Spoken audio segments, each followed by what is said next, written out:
There we go. All right. I have with us today Erin Stackley. She is the Senior Policy Representative for Commercial Issues at NAR. She's going to talk to us about stuff that's going on in Washington, D.C. We'll give you a couple, let me give you a couple of notes before we get started. I have on my end, and I don't know if you all can see it, but I think you can, a question box. So as we go along, I would like you to feel free to type in any questions, and I can relay those to Erin. Erin, also, I think we need to go ahead and do your screen share. Okay. So that we can see your desktop with your slides. Here it comes. And let's make that pretty. Slideshow. There we go. Everybody ought to be able to see Erin's commercial webinar slide there. So terrific. I had hoped that we would be able to get a state level update, but our GA department is in the thick of this session, and we have legislative management team meetings this morning, and they are booked up. So I am going to make a solemn promise to get some more information on what we're following commercial-wise. I will send it out to our commercial audience, and I'll see if I can get some stuff posted on the website for us to keep track of what's going on with commercial stuff at the state legislature. We will get that information to you, and there's some interesting stuff going on. Other than that, I think that's all I need to say. So Erin, I'm just gonna hand it over to you. Great, thank you so much, Amy. As Amy said, my name is Erin Stackley. I'm NAR's Senior Policy Representative for Commercial Issues. Since I am the only presenter, I'll take a couple minutes and just go over really quickly what that means, what my job entails. I work in NAR's DC office in government affairs. Some of you may know Jamie Gregory, our lobbyist, who also handles Texas issues. He has great relationships with all of your Texas representatives here in DC, and I get the honor of working very closely with him. I handle specifically legislative issues for NAR that impact commercial real estate. And I have a colleague who focuses more on the regulatory side, but we work very closely together, which is good because, as you know, what is once legislation becomes regulation, and regulations are changed by legislation. So it's very circular. I also work with the rest of the policy and lobbying team here in DC. I think what some of our commercial members don't realize is that on most issues, they actually have 2 or 3 NAR government affairs staff working for them.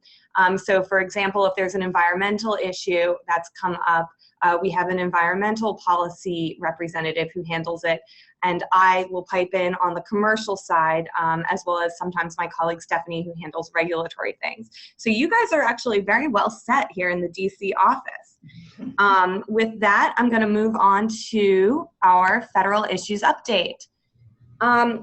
So because this is the start of not just a new Congress, but a new administration, there is a lot of uncertainty still, even in March, as to what that's going to mean for federal action for this country. As you know, I'm sure, the agencies, there's still a lot of confirmation hearings that have to occur, a lot of open slots at the top of agencies, and high-level staff positions that need to be filled. This means that we're seeing something in DC that we haven't really seen much for the past few years, which is that Congress is actually the one that, or the body that is acting and being, I guess, more on the offensive. During the Obama administration, we saw a lot of things come out of the agencies, but obviously not a lot come out of Congress, and we're starting to see the reverse of that. Not sure how long that particular dynamic will last. It really depends on how long it takes to get people into their slots in the agencies, and also how well Congress can work together and work with the president.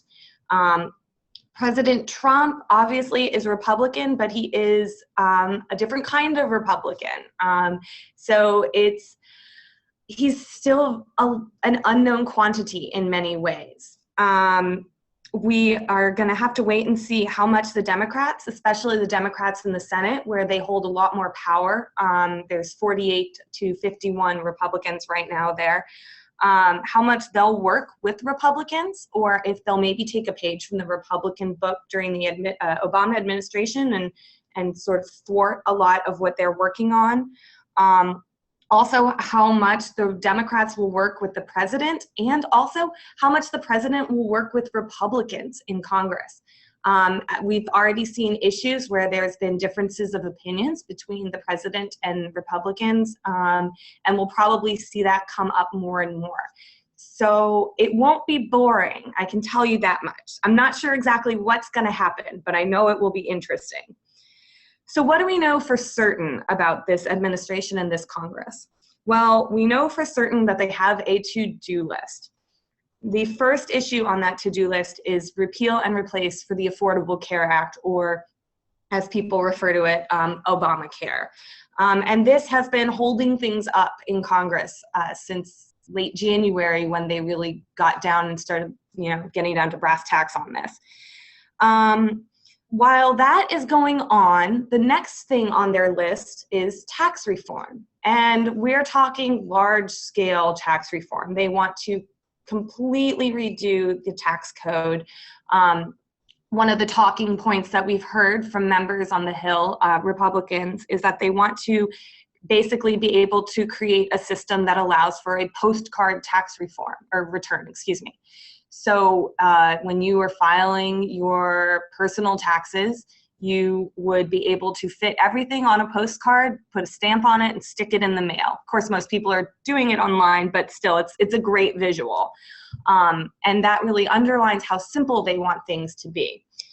So while we will have to wait for this fight over the healthcare bill to be completed, Congress is working on tax reform in the background. We saw out of the Republican leadership last June a Republican blueprint on tax reform, and I'll get more into that, but that was sort of the first stage of this tax reform process. The next thing that they have on their to-do list is infrastructure. This is something that President Trump talked about a lot on the campaign trail. He talked about a $1 trillion infrastructure bill or spending program. The way that he envisions this is a public-private partnership where there would be private investment to pay for it. On the issue of the need to invest $1 trillion into our infrastructure, the Senate Democrats actually agree. So this is a possible area where we could really see something. However, it won't surprise you to hear that Senate Democrats disagree on how to pay for it. They think that the government should be ponying up some money for this as opposed to just relying on private investment. So we may see infrastructure coming around the end of this year, maybe early next year. Tax reform, maybe spring, summer. And we'll just, you can expect some fights on these issues. NAR priorities really quickly. We want to prevent harm to programs and legislation that is good for the real estate and good for the economy. We want to maintain things that are good, again, for real estate and the economy. And we want to relieve and improve burdens to commercial real estate financing. We know that there was a whole glut of new regulations that came out post-recession, and that a lot of these were overly broad and redundant, and the compliance work that goes into them really hampers the ability of lenders, especially small regional and community banks, which a lot of our NAR membership relies on, especially on the commercial side, from providing those loans that will really get the engine of commercial real estate up to its full capacity. So back to tax reform. Last summer, we had a Republican tax blueprint that was released by the Republican leadership. They, at the beginning of this year, then took the next step and put together some working groups to focus on studying specific aspects of the tax code and ways to fix or improve it.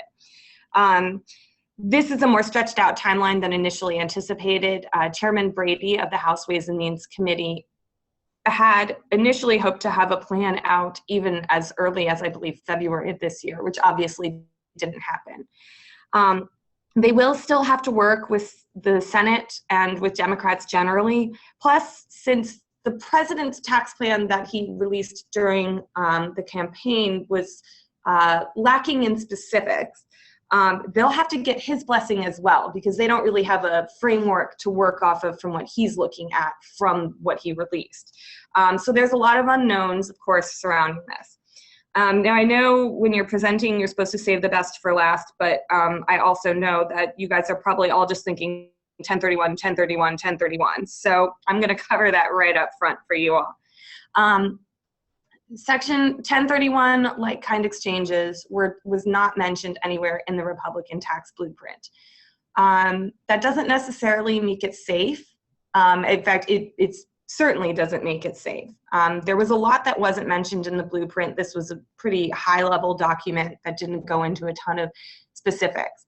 And while 1031s weren't mentioned, we do still believe that they are at risk, because members of Congress who perhaps don't understand what a 1031 is, how it really works, how it benefits the economy, how important it is to the real estate industry, just see that as a lot of tax dollars that aren't being collected. And they don't realize that the benefits to the US economy as a whole are higher than the tax dollars that aren't being collected.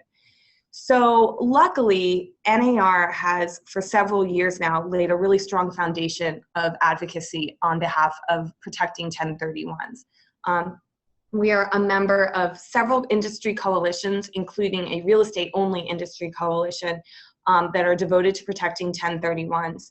We have contributed to several economic studies that show the positive benefits of 1031s for the industry and the economy as a whole. And we are continuing to invest in further studies to show that as well. We also have surveyed our membership. Some of you probably took part in one of those surveys that we did early last year. They went out to CCIM members as well, just to gauge how our own membership uses 1031s. And it actually may surprise you, a lot of residential realtors are using 1031s in their businesses as well. So this is an issue that really affects everyone.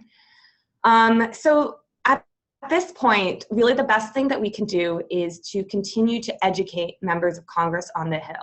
We need them to know what a 1031 is, to understand that it is not a loophole, to understand how it works, and to see the benefits to the country of this particular issue in the tax code. Honestly, the best tool that we have at our disposal is our members. So if you all, and I ask this of everyone I talk to, if you all do 1031s frequently in your business, if there is a particularly sympathetic 1031 story that you have, perhaps an abandoned building downtown that was 1031'd and now, you know, there's a shop and some offices there, or a business owner that was expanding and so they 1031'd and they got a larger office or business and now they have, you know, 2 more employees or something like that.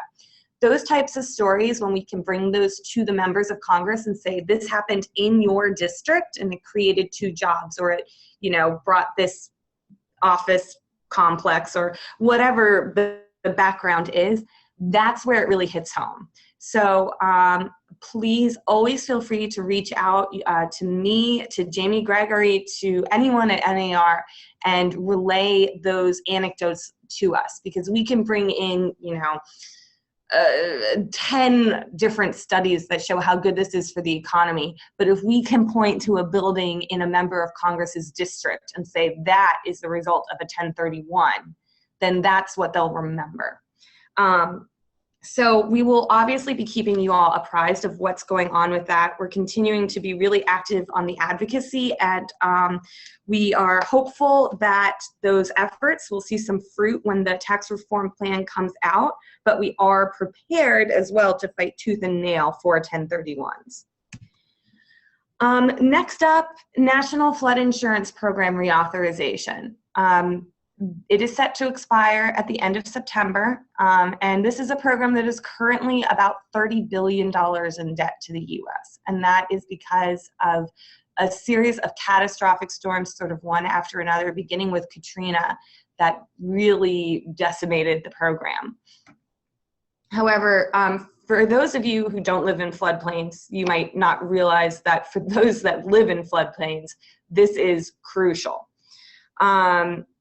The National Flood Insurance Program, the private market for flood insurance is very weak. It's very expensive and hard to find coverage. So the NFIP at this point is very important to those businesses and homes in floodplains. So we are starting an early push for trying to get a reauthorization bill introduced.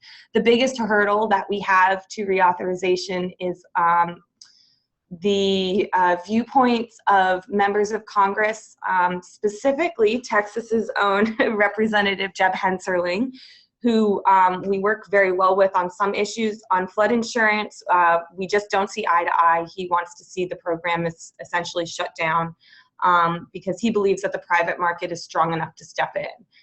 We disagree with that. The insurers disagree with that. So that is a bit of a hurdle to get over because his committee, the Financial Services Committee, does have jurisdiction over this issue. Having said that, we are hopeful that we will see a reauthorization bill in this Congress, and we're starting early to try to get the things that we want in that bill.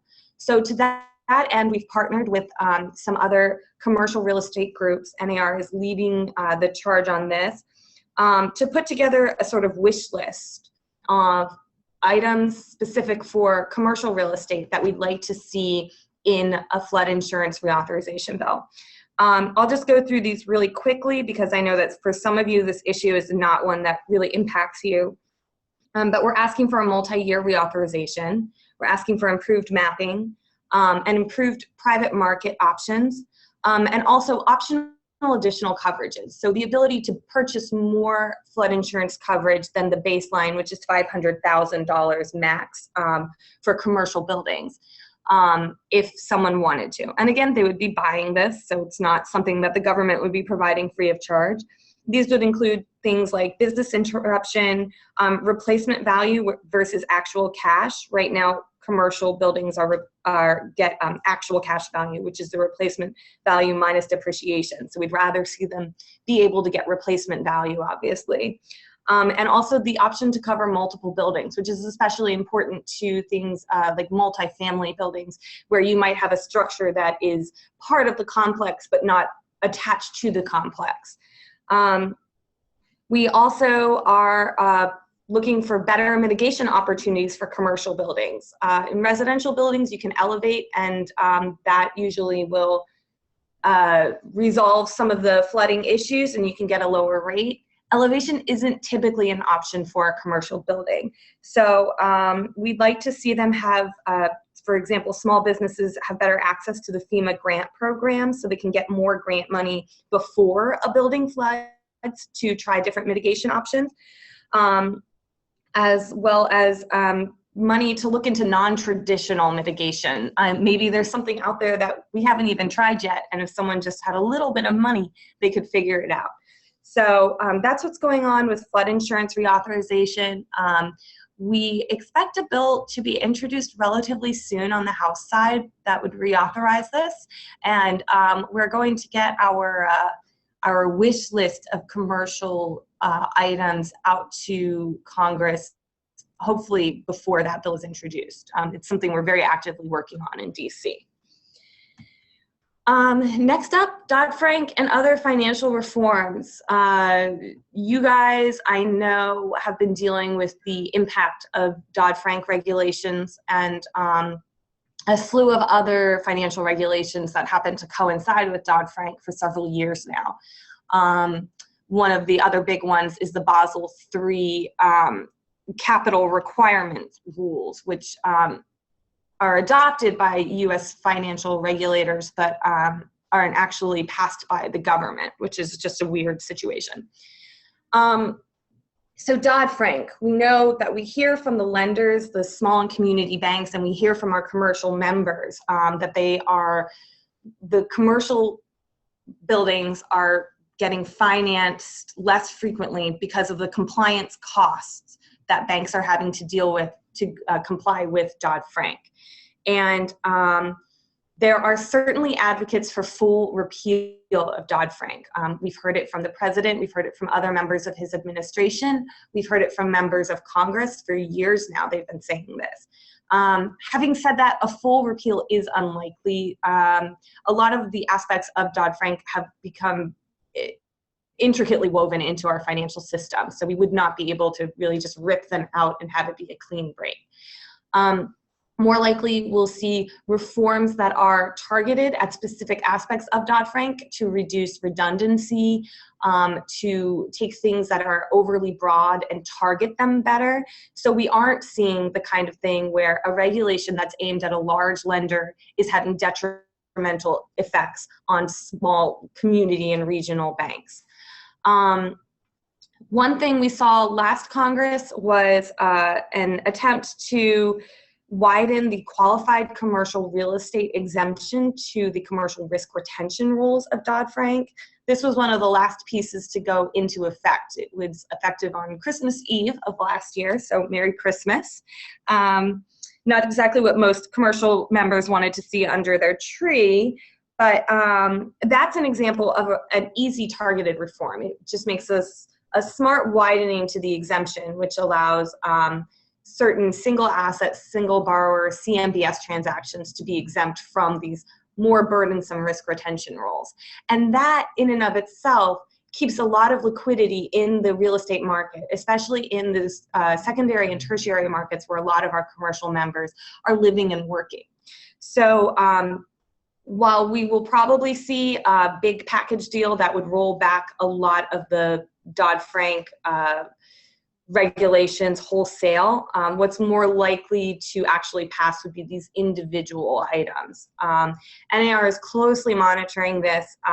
We haven't seen a ton of legislation introduced yet in this Congress on that, but we expect that we'll see quite a bit probably coming through this spring and summer. Another thing that we are working on are these Basel III capital requirements. You may be familiar with this, but under the Basel III regulations, one of the things that went into effect was it created what we call high volatility commercial real estate, or HVCRE category for acquisition, development, and construction loans, which obviously is a huge portion of commercial loans.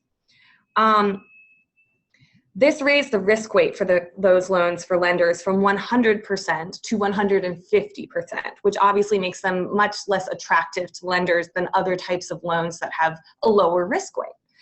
So NAR has been working in coalition with some other real estate groups. The Real Estate Roundtable is the one that's really leading this charge, if you're familiar with them, to get a bill introduced which would draw back some of those HVCRE ADC requirements. If you listen closely throughout this presentation, I will probably give the full alphabet and acronyms. So I should make a bingo sheet or something for these. We are happy to announce that we expect a bill to be introduced soon by Representative Pittenger from North Carolina, which would lessen the negative impact of the overly broad HVCRE capital requirements. Basically, it provides some common sense tailoring to the rule that would allow loans that would typically be considered HVCRE ADC to take steps, precautionary steps to make them safer, and thus they would no longer be under the 150% risk weight requirement for lenders. So we expect that to be introduced very soon, possibly within the next week.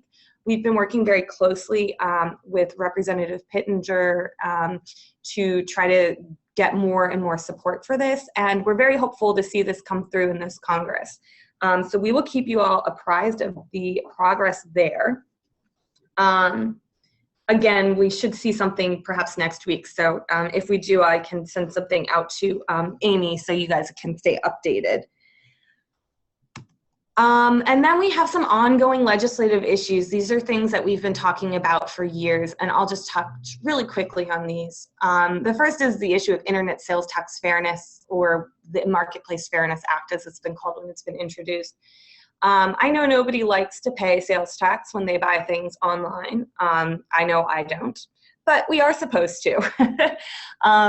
And the states are the ones that are really losing when their residents don't remit that sales tax, which we are supposed to do apparently when we file our state taxes every year.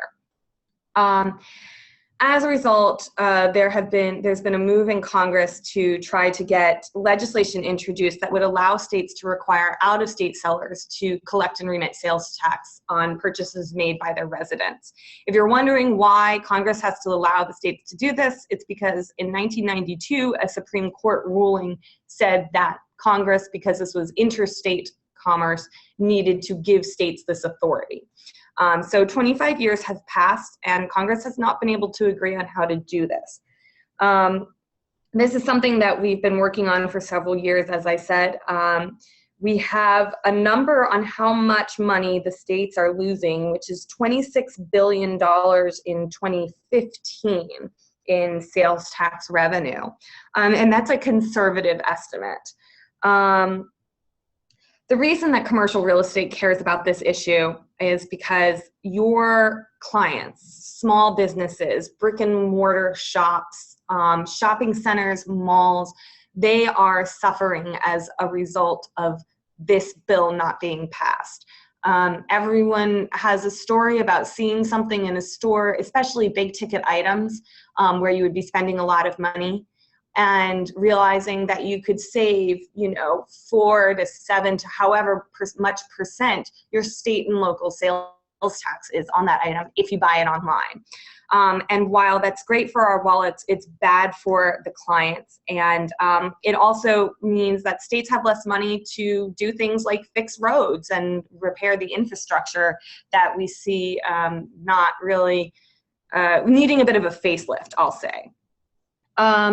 So we've been following that very closely. There have actually been some bills introduced in the states which are being challenged, and we may see the Supreme Court revisit that ruling if Congress doesn't act.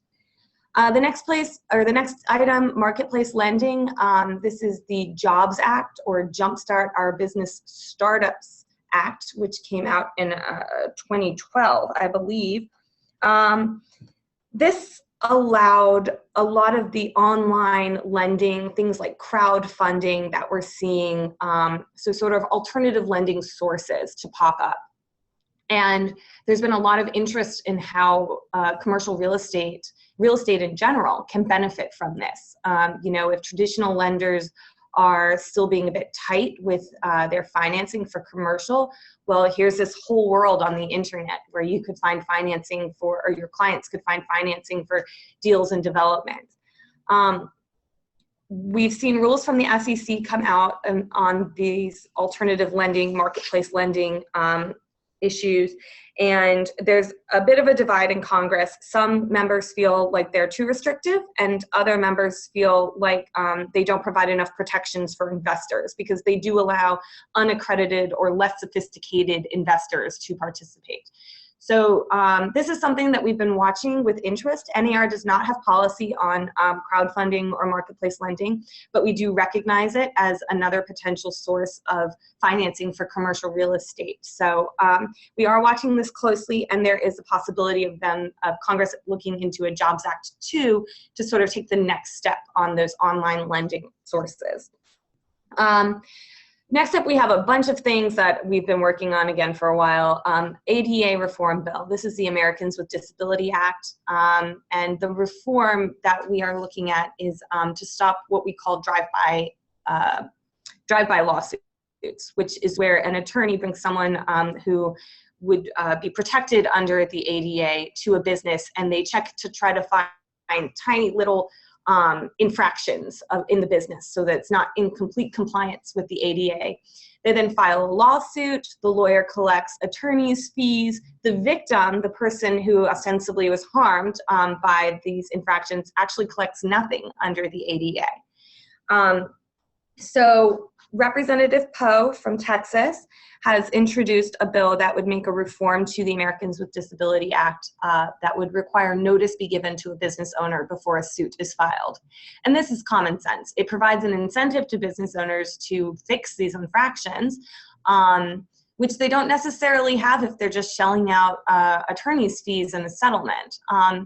And it also, it keeps trial attorneys from just getting rich off not really doing anything. And I say this as someone who went to law school and has a lot of friends who are trial attorneys. So the next up, FAA UAS rules. UAS is DC speak for drones. As you may know, last summer they released they released regulations allowing for the commercial use of drones, which made it a lot easier for people to use drones for their businesses, which is huge for real estate. We know that you all want to use them to photograph your listings, take videos that really show how cool something is, where it's located, etc. And there's a lot of other applications like inspections, potentially repairs at some point, surveying, etc. So that rule that was first released was a great first step. But it was really only the first step. We're still looking for rules that allow for overcrowd flights for very small drones called micro UAS. Beyond visual line of sight, right now when you're flying a drone commercially, you're not supposed to let it get out of your sight, which could get tricky if you're trying to, say, fly it to the other side of a building from where you're standing, for example. And also night flights. So we are working with the FAA and working with Congress, which will be reauthorizing the FAA to try to get those next set of rules out. Next up, the EB-5 visa pilot program reauthorization. EB-5 visas are investor visas. If a foreign national invests $500,000 to $1 million in U.S. real estate and creates, I believe, 10 American jobs, then they get a visa to come to the U.S.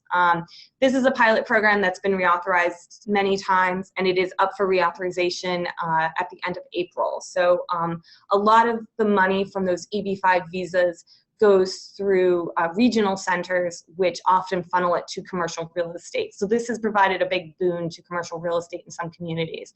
If you're ever in DC, please walk downtown and you couldn't throw a stone without hitting a building that was financed by EB-5s. Next up, infrastructure spending. As I talked about at the beginning, this is something where we may actually see some cooperation between the Senate Democrats and the Republicans and the president, but because of differences in how they want to pay for it, we don't know how far exactly it'll go. This is great for commercial real estate if it does happen. It sounds very simplistic to say, but roads mean office buildings, which means shopping centers and restaurants and apartments and all the things that come along with increased access to areas that needed it. Finally, regulatory reform generally. This has been a drumbeat we've heard from the administration and from Republicans, especially those in the House. It remains to see exactly how well it will go, but we've seen a start of how they're planning on attacking it from the Trump administration's 1-in, 2-out rule for regulations. So with that, I'm practically out of breath. I'm sorry that I talked so long, but this is my contact information, and I've included links as well for a couple of the pages on Realtor.org, or actually our new address, NAR.Realtor, which has our political advocacy page going over all the issue areas and the specific federal issues that we work in, and then also our commercial advocacy page, which provides background specifically on the commercial issues. So with that, Amy, I will turn it back over to you if there are any. Yeah. Oh. Are you there? We do have a couple of questions. I have somebody asking how they can get copies of the 1031 reports. So if they're asking about the economic studies, If you go to the 1031 page on Realtor.org, which honestly I would I would suggest just Googling like NAR 1031 or NAR Advocacy 1031. You could also search 1031 on Realtor.org. We have a link on the sidebar, I'm picturing it in my mind, to the most recent study that was released, which showed the economic benefits of real estate 1031s, because 1031s can actually be used for a whole series of different types of property for the U.S. economy. And that's the Ling-Petrova study. It's an academic study, and it's been really probably the best resource we've had so far, other than those anecdotal stories that we've told you. Also on the 1031 page, we have a lot of updates from Evan Lydiard, our senior tax policy representative. And I think there's some videos. There's a lot of resources there. So I would suggest going there first. And if there's anything else that you guys are interested in seeing that you don't see there, please feel free to reach out to me, and I'll either find it or I'll make it for you. And Realtor.org is really the best place to stay up to date on those, because that's updated pretty much in real time as we do activities and publish things. Okay. Mario, I see your question here about ADA lawsuit issues, but I think Erin addressed that. So if you have further questions about that, go ahead and type a follow-up. But if not, I'm going to go to the next question here that says, TAR should support full repeal of Dodd-Frank. To interpret that existing act with amendments would be almost impossible and leave too much to the Fed for interpretation. If there are some good points, they could be built into a new bill if a new bill is needed at all. Why not go into existing laws and legislation and amend them other than a new bill? Okay, I'm gonna try to answer that as best I can. The reason that a full repeal is unlikely to be able to happen is first and foremost because of Senate Democrats. There are members of Congress, especially in the Senate, who don't even want to see any reforms made to the existing Dodd-Frank, let alone have it fully repealed. And they have enough numbers to stop a full repeal from ever happening. So that is the very first stumbling block. Logistically, it's not likely to happen. They still remember 2007 and 2008, and the purpose of Dodd-Frank being to rein in those big banks and Wall Street. So they're unlikely to support anything that would completely remove it. So that's why we sort of see attacking the bits that are having the most detrimental effects outside of what they're supposed to be targeted at as the probably the most likely scenario for seeing fixes there. We understand that our membership is mostly working with community and regional banks, maybe credit unions, things like that. And those banks are not the ones that were supposed to be seeing all these negative impacts from Dodd-Frank. But because the compliance burden on them is so high compared to at a big bank where, you know, they can just hire someone new to handle compliance. They have that kind of money. That's where we want to see the reforms. We want to see reforms come in that specifically make exceptions for those banks that were not the cause of the recession, and so shouldn't be punished the same way that those larger banks who did cause it are. It really remains to be seen exactly how Congress and the administration are going to attack that. To be perfectly frank, Dodd-Frank is used, that term, Dodd-Frank, is used as sort of a catch-all for a whole series of sort of regulatory woes. And it's hard to extricate Dodd-Frank from other realities that are impacting the lending environment, especially for commercial real estate. So we're always talking with the lenders. We've got a great relationship with the mortgage bankers and with the American Banking Association. So, we're always trying to find a solution and sort of a good middle ground that preserves those protections without unduly punishing those lending institutions that were not the cause of the issue in the first place.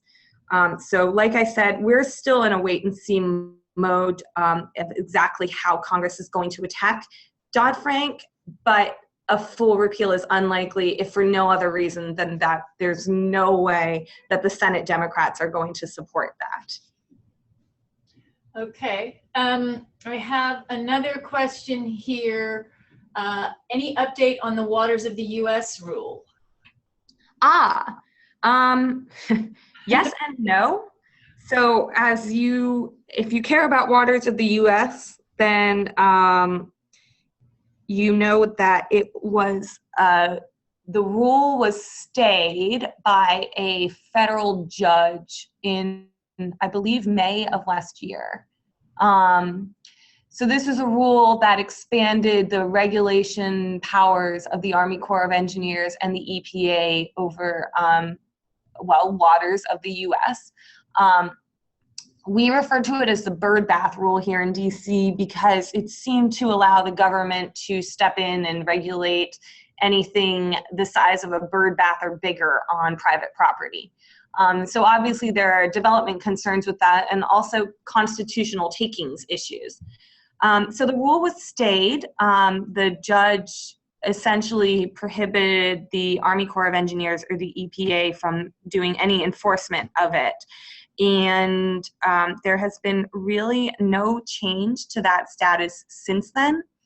But with the new administration, if the judge were to lift the stay, I assume that the president or the EPA would simply withdraw the rule, which sounds easier said than done, but I cannot imagine under the Trump administration or with Secretary Pruitt at the EPA that we will be worrying about Waters of the U.S. at least for the next 4 years. Okay. We have time for any other questions. If any folks have, and someone's asking me if I will be forwarding this presentation. I will post a link to a recording of this that will be on our YouTube page. And Erin, if it's okay with you, we will also post the slides on the commercial webinars page of the TAR website. So you will be able to go back and either watch this again or just flip through the slides to refresh your memory. It shouldn't be a problem. Absolutely. Yeah. Any other questions before we wrap up? It doesn't look like it.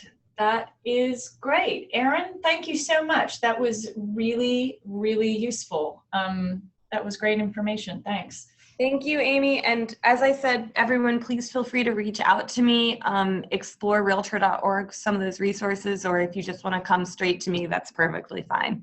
Great. All right, and I just want to do a couple quick announcements before we completely wrapped up. You have Erin's email address there. You can also always contact me. I am at agamber, AGAMBER,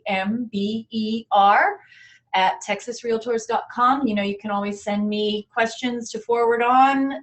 If I can't answer them myself, I'm always happy to do that. I want to remind everybody that April 4th is Realtor Day at the Texas Capitol. It's always a good time. We get lots of barbecue and march you over to the Capitol to meet all your state senators and state representatives. It's just a great day. If you've never done it, I really recommend it. It's a lot of fun. And if you're interested in participating and you haven't made arrangements yet, you need to get hold of your local board and ask them about if they're sending up a bus.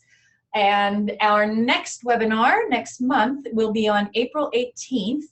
It is a webinar called Floodwater Blues, and it will be about what happens if a building that you are trying to buy or sell falls in a floodplain, and the steps that you can take to request floodplain modifications and things like that to make life a little easier for that transaction. That one, CE is pending. If you would like to watch it or take it for CE credit, you'll need to get hold of your local board and ask them to call us at Professional Development, and we will get them set up with the CE credit-worthy version of the webinar. Otherwise, you can just tune in and listen to all the great information. And I think with that, that brings us to the end. Erin, thank you again so very, very much. I know that your time is at a premium right now, and we really appreciate you helping us out. It's my pleasure. Thank you, Amy. Okay, that does it for us. You guys have a great day, and hopefully we will see you on April 4th. All right, everybody, take care, and bye-bye.